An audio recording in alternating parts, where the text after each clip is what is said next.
ప్రభుత్వాలకి మద్యం ఒక ఆదాయం కాబట్టి అందులో ఎంత పనేసిన సిగరెట్ మందు వాటి మీద ఎంత ట్యాక్స్ వేసినా వాళ్ళు మానరు. కాకపోతే కనీసం వాడకమైనా తగ్గిస్తారన్న ఉద్దేశంతోనే చేస్తారు. దాన్ని ఏమైనా చర్యలు తీసుకోగలిగితే ఇక న్యాయ వ్యవస్థ మాత్రమే తీసుకోవాలి.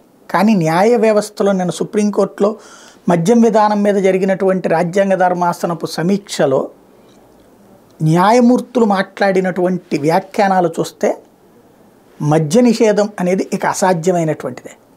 మద్యం అనేటువంటిది ఒక సహజ సిద్ధం అయిపోయింది. ఇప్పటికే ఒకప్పుడు మద్య నిషేధం చేసినటువంటి తెలుగుదేశం పార్టీ ఇప్పుడు చీఫ్గానే లిక్కర్ మంచి నాణ్యమైన లిక్కర్ అందిస్తామనే స్టేజ్కి వచ్చింది.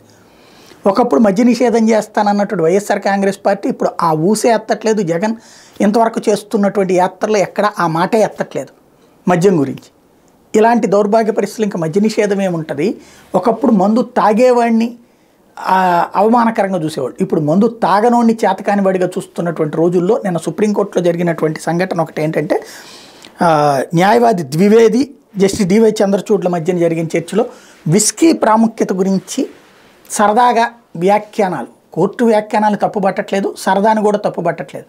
కానీ చాలామందికి అక్కడ మందు అలవాటు ఉందన్నటువంటి విషయం బయటపడింది వాళ్ళ మాటలను బట్టి చూస్తుంటే. దీన్ని బట్టి చూస్తుంటే మద్య నిషేధం అన్నటువంటిది అసాధ్యమే, న్యాయ వ్యవస్థ ద్వారా సాధ్యం కాదు, రాజకీయ నిర్ణయాలు అసాధ్యం అన్నటువంటిది తెలుగుదేశం ఎప్పుడైతే మద్యానికి సంబంధించి తక్కువ రేటుకు ఉందో అక్కడితో పోయింది ఆంధ్ర లాంటి చోట్ల.